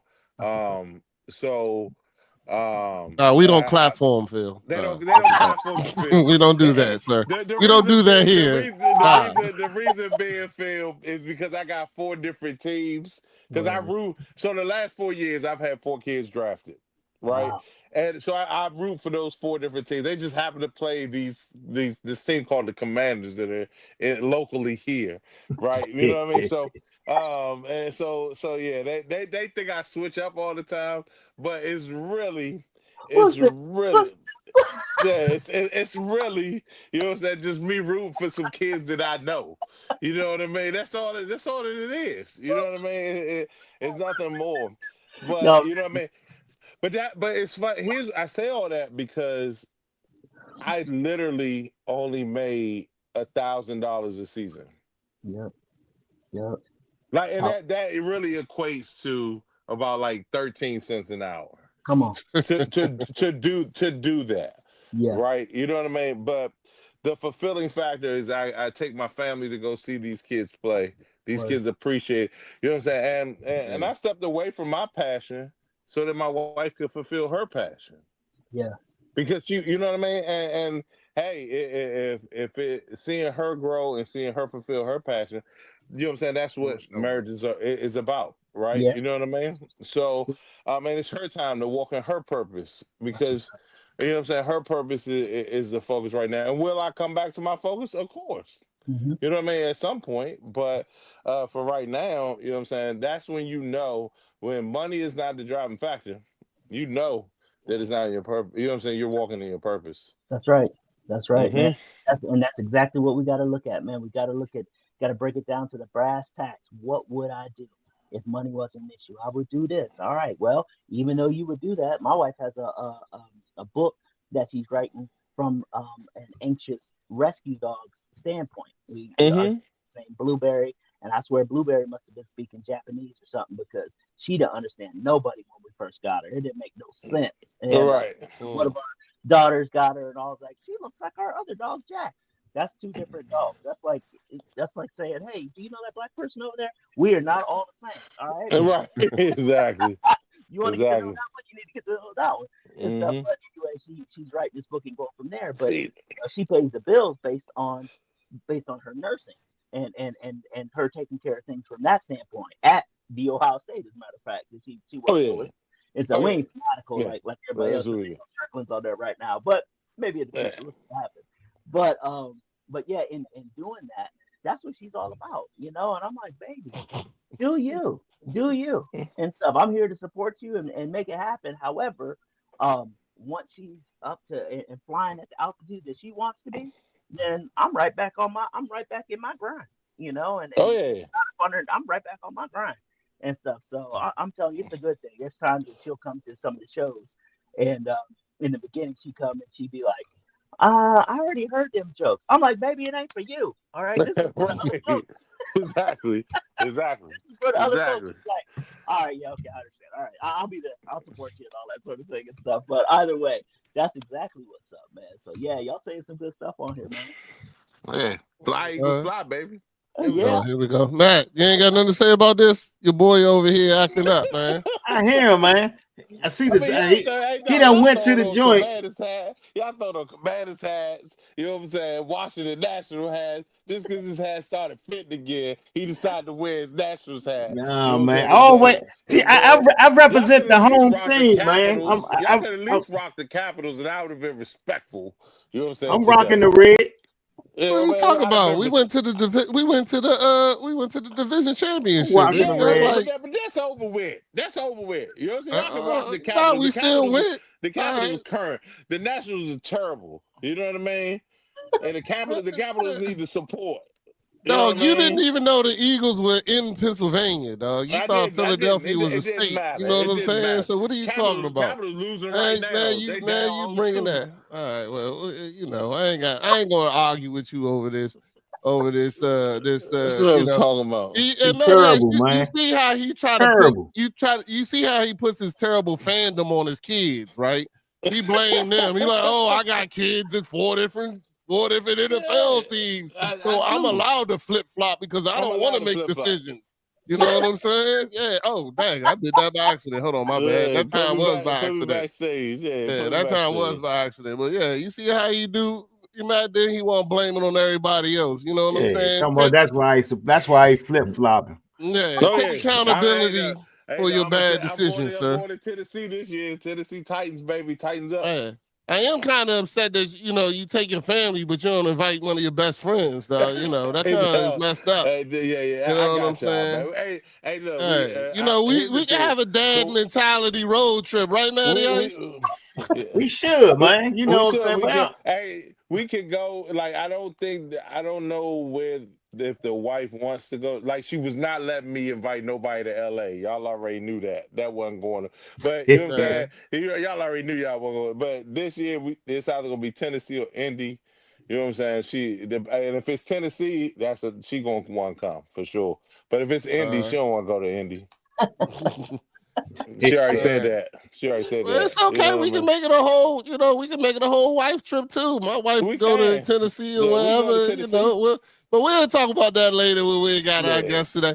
But what are we going to do? Hey, Phil. I know we're not going to Cleveland. That's why I know we're not going. We ain't going out there. Let's go Columbus. Like Columbus, Cleveland, anything with a C, we ain't going there. We ain't got to worry about that. You know what I mean? Yeah, that's true. No Ohio, man. They going to Cincinnati, nothing. They got the Hall of Fame in Ohio, though. We can go check that out. We beat down some team in Ohio, too. We beat down some team out there, too. You know what I'm saying? Some high school team thought they could play football. Yeah, we beat them down, too. So, you know what I mean? But yeah. If you don't know, I'm the ultimate trash talker when it comes to, you know what I'm saying, sports. So yeah, I picked it up when I talked about my little 13 miles on the bike. You should have. Yeah, Coach John like me hating, man. I try to say I did a little workout. He like, man, you ain't doing nothing, man. You ain't lifting 600 pounds, bro. You ain't, man. Nobody trying to worry about what you. Oh man, I gotta motivate him. You know what I'm saying? Gotta motivate him. I gave him credit this week, Matt. You know, I do give you credit when credit is due, but what you're not gonna do is say I walked around the block and I've been working out. You know what I'm saying? Like, nah, that's not Now you gotta start somewhere, man. I'm telling You're you. not about to do that.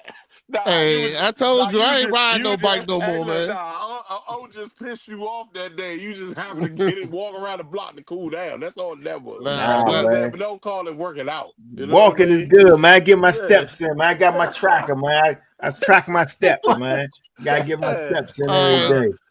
Hey, well, Phil, I do want to say this. I do want to talk to you more, another time. I don't want this show to go too long because I know you can get a call at any time. So I do want to get into our reels and discuss them real quick.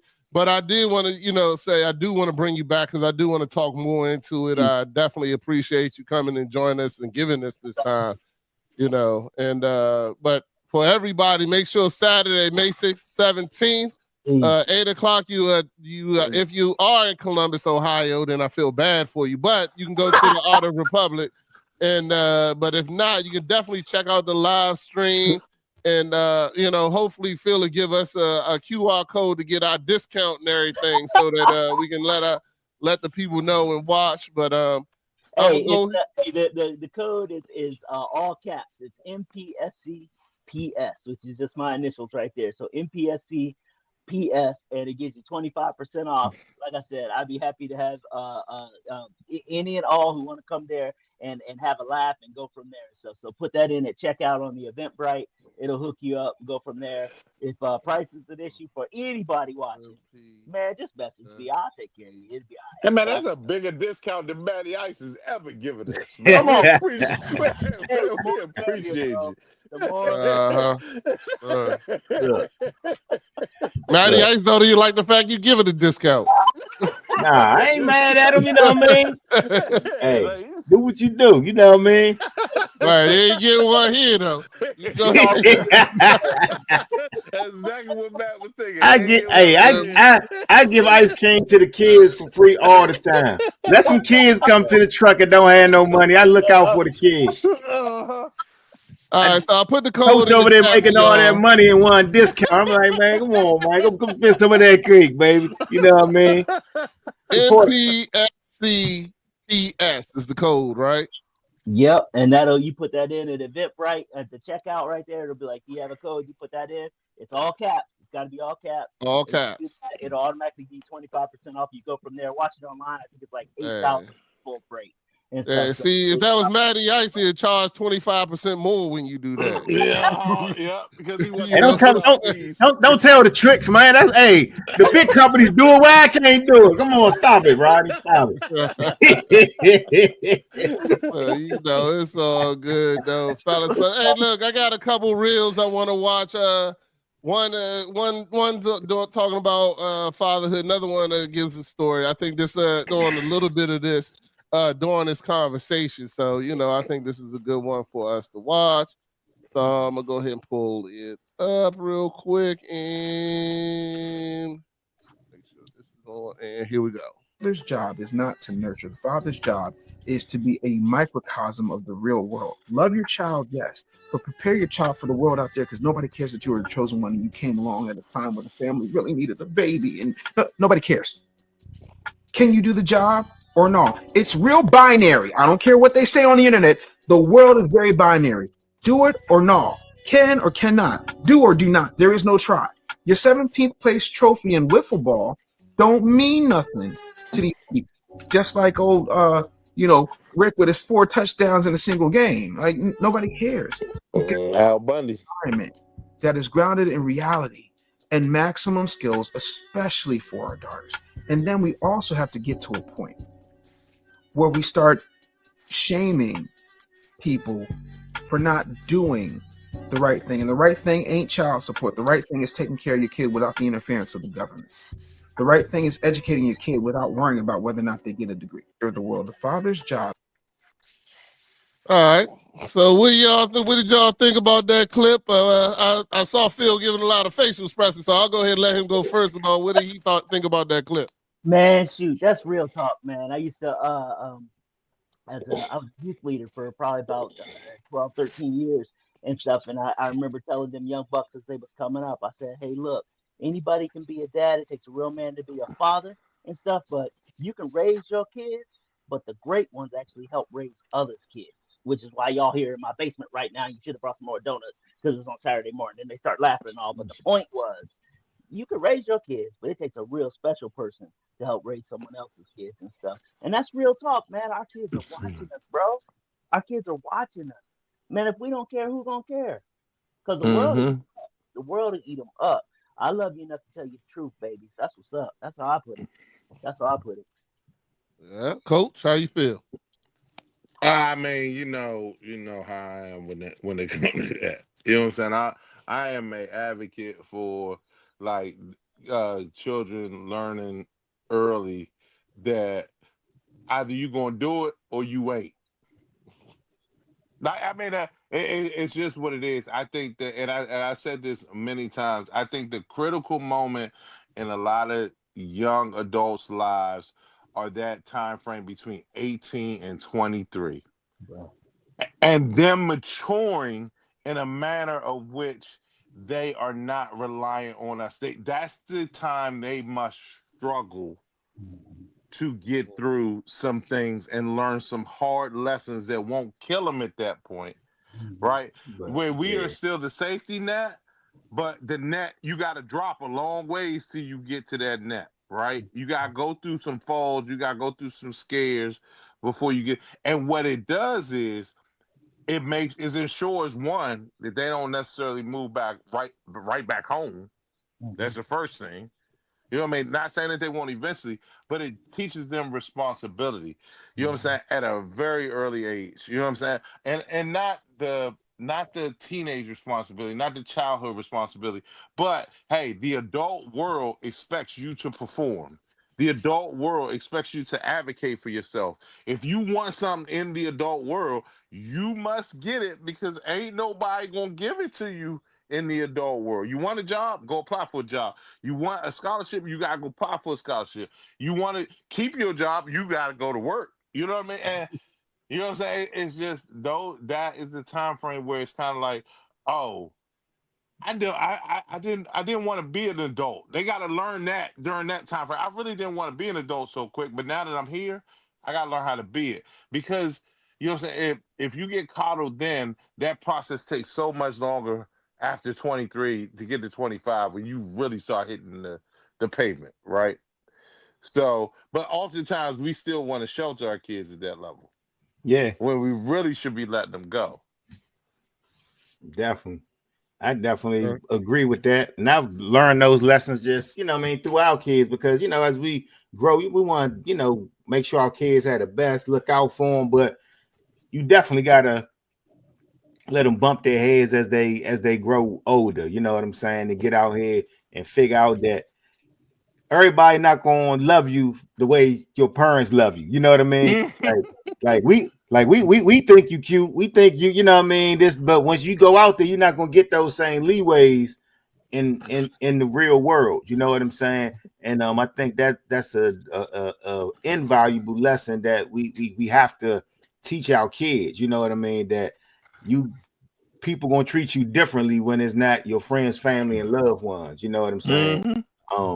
And I think a lot of times, especially in our day and age, I can say sometimes I've been at fault with that. Like, we give our kids a little too much leeway and leverage, but just because we want to feel like we are giving them a leg up, but sometimes we do hinder them when we don't kind of make them struggle. You know what I mean?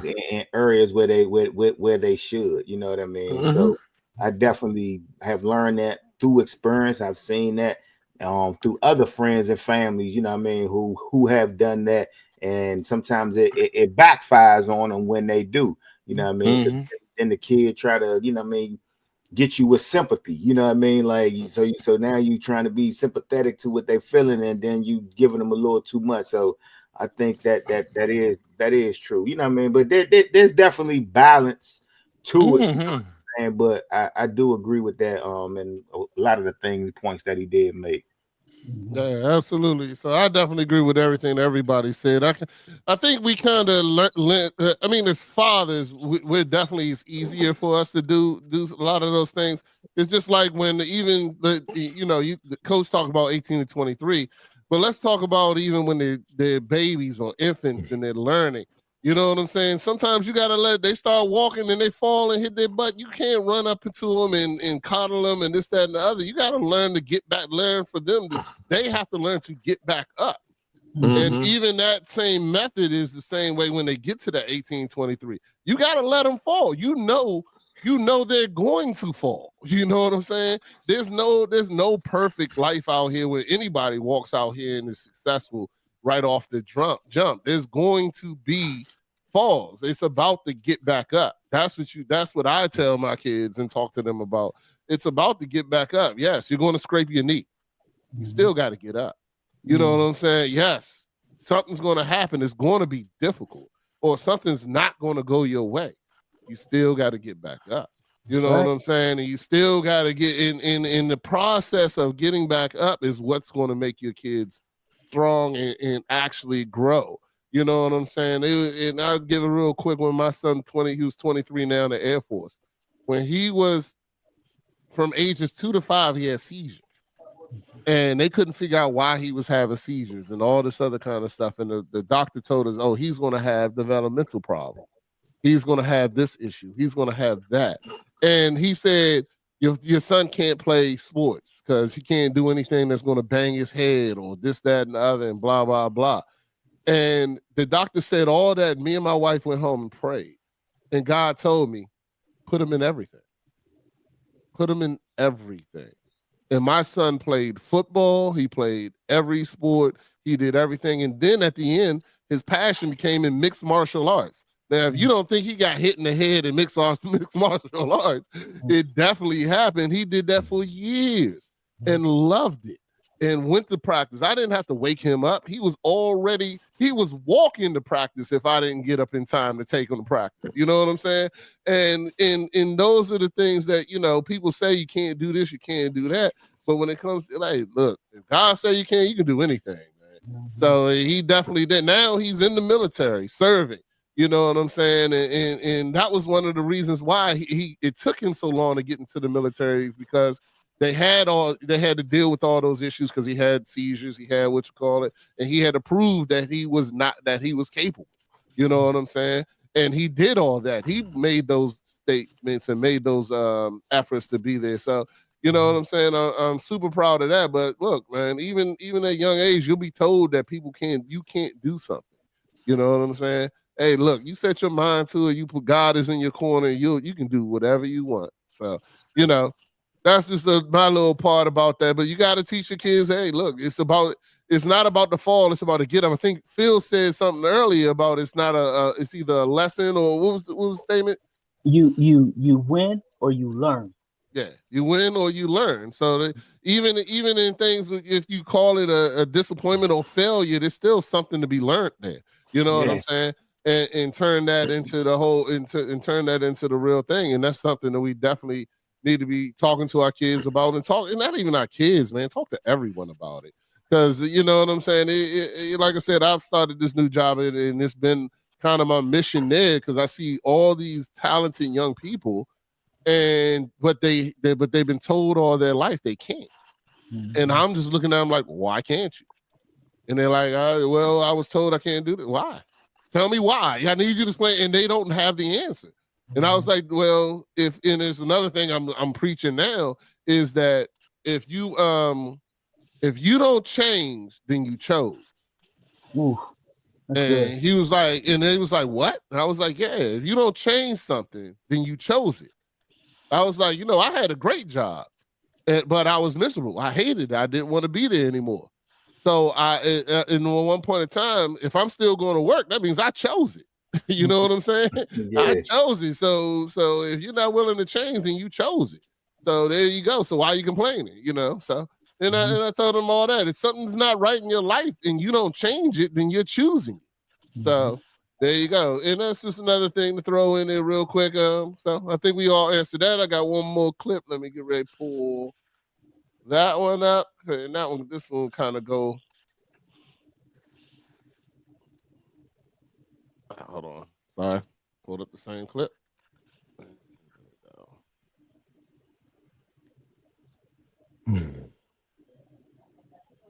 Had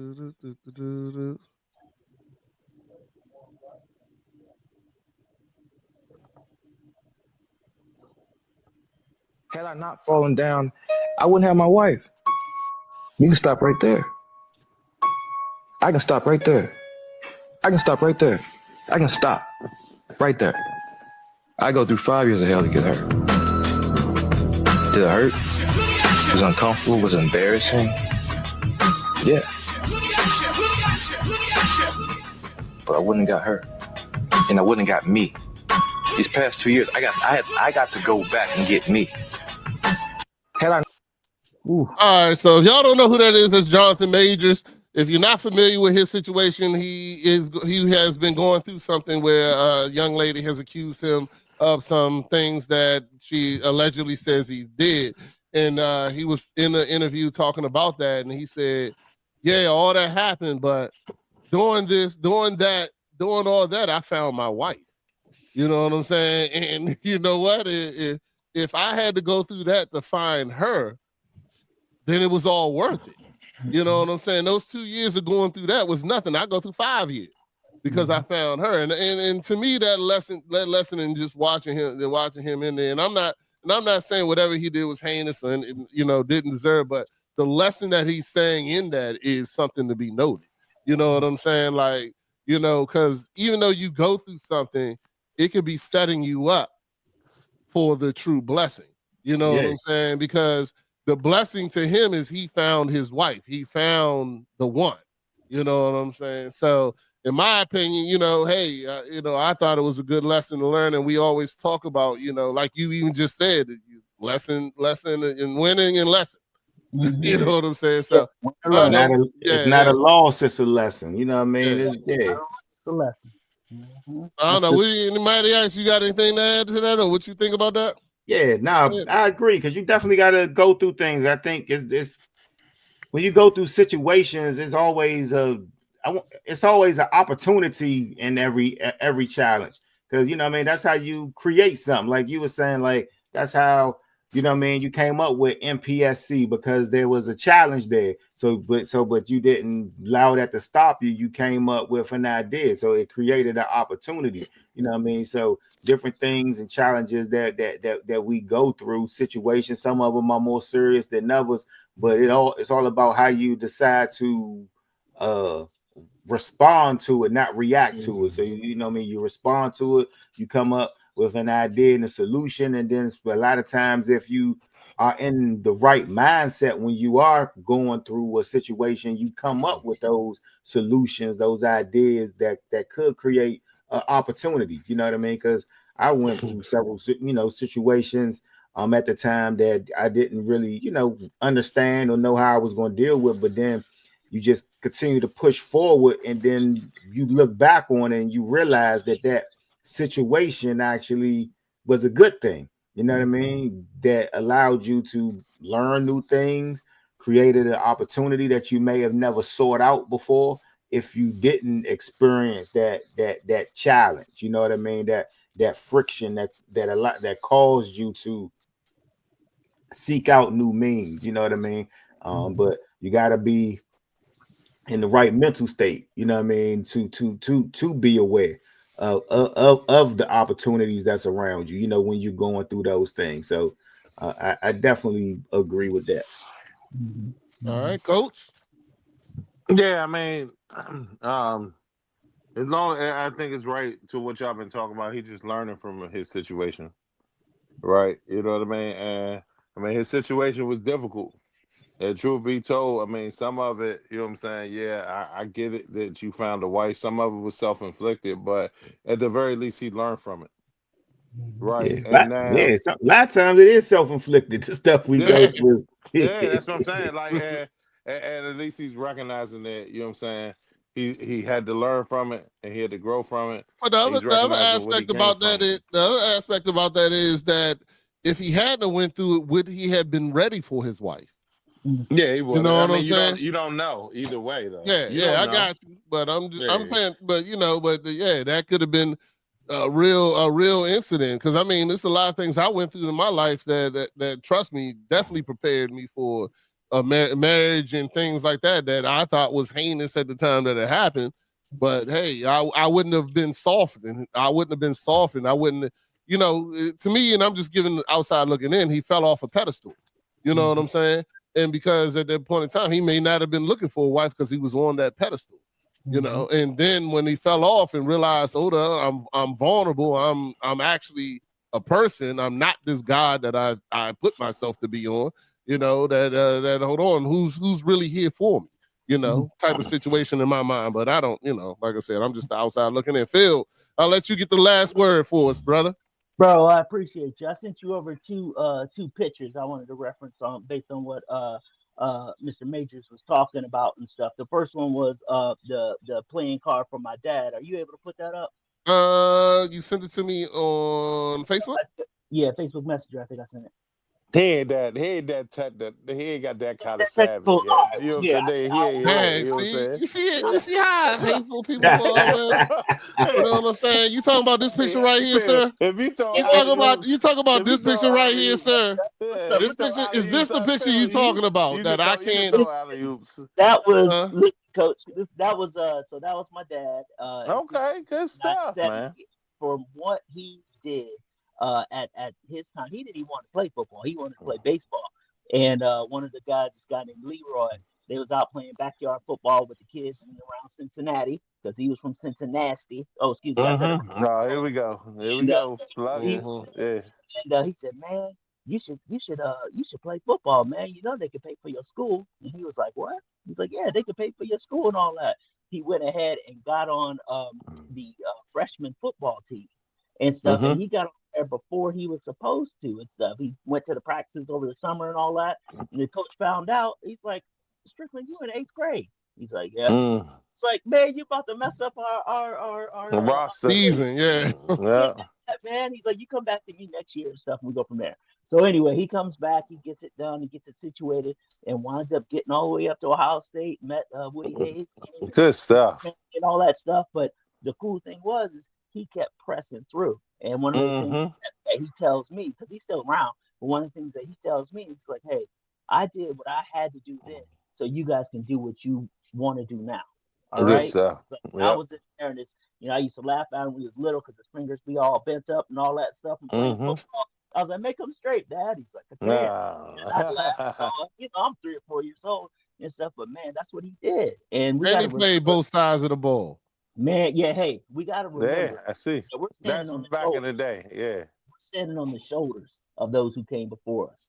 Oh, no doubt. Those hard things that they went through, like, why in the world would y'all have chitlins? Well, that's because that's all we had, and we learned how to clean and spice them up and all that sort of thing. And do what we got to do. We got a lot of inventions and stuff, in our pocket and stuff that we came up with because of necessity. And with that being the case, man, we got to stand up and do what we got to do, man. So not only for us now, but for those that is coming after us. That's what I got to say about that. That next. All right, you ready for the second picture? Look at that. Pull that up, no problem. Look at that, bro. Look at that. See, see how people doubt you, man. When you try to shine, you see how they try to pull you down. I mean, you know what I'm saying? I'm out here shining on you, baby. A broken clock is right twice a day. You know what I'm saying? Like, bro, yeah, man. If it hadn't been for how my dad did our family, and we got a chance to live in a lot of different places, I had to make a lot of friends real quick and all that.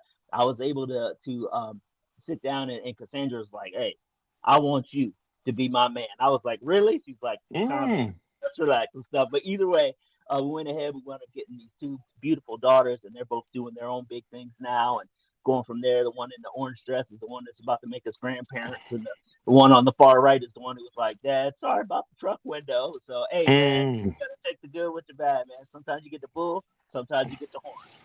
Good stuff. Yeah. Awesome, man. I see you out kicked your coverage. I couldn't tell which one was the daughter. I was trying to figure it out. I see you over there, Mr. Phil. No wonder you happy. It's all good, brother. You know, we all out kicked our coverage, the truth be told. So. Yep, definitely. I appreciate it. Absolutely. So we're going to get ready in the show, Phil. This was an excellent show. I'm so glad you came and hung out with us this time. I'm definitely going to have to invite you again. before the end of this season. Probably next. You know what I'll do? We're gonna start doing football season when football season starts. You know, we'll get you in here, you know, to talk about your Cleveland Browns or something too, or whatever team, you know, Cincinnati Bengals, or you know, whatever. We'll get you in here to do some picks. We gotta find a week. We gotta make sure that the Cincinnati and Cleveland are relevant, hopefully. So it's got to be like week 1. You know, we're here to talk about Shador. Yeah, we'll see about Shador. How you feel about that? But definitely talk about even more conversation about, you know, you and comedy and the things that you do. You know, excellent father, excellent man. You know, and you know, next time we'll get you a dad mentality superhero cape you can wear or something. You know what I'm saying? To bring it all together. Hey, you know, we could get him that 5 Marshall Bill joint. You know what I'm saying? We could get him that 5 Marshall Bill joint. You know what I mean? That was comedy fodder, bro. But real quick before we leave, give out all your Instagram, everything, so everybody know where to find you and where to check you out and all that kind of stuff. Word. All right.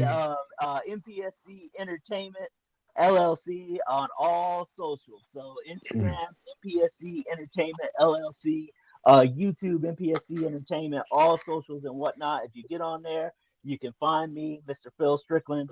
I go by Mr. Phil Strick on Instagram. Y'all come on there, man. You can't never have too many friends. Even Jesus had homeboys. So that's y'all come see me. All right, you see how quickly he compared himself to Jesus? See how We'll he's get him Jesus. You know what I'm saying? Got him superhero thing going through his head, man. You know what I'm saying? Give him one damn compliment and see what happens. He's Jesus. You know what I'm saying? Bad enough he pulling out 68 pictures of his dad in Ohio State uniforms and stuff. You know what I'm saying? Yeah, try to make sure he get his pat on his back, but it's all good. It's all good. You know what I'm saying? This is your introductory episode. The next episode will not be this light. You know what I'm saying? We are coming all the way after you. The next episode. I'll take it. All right, so make sure y'all get y'all tickets Saturday, May 17th, 8 o'clock at the Art of Republic, Columbus, Ohio. Join the live stream. Make sure you go to MPSC Entertainment, the YouTube. Grab the link. The link is in the comments. Put your code in, MPSCPS, and you get 25% off. And unless you're Matty Ice, where you get 50% more. So, you know, we're going to make that happen. And, you know, thank you for joining us again and here at Dad Mentality. God bless. So great. Good night.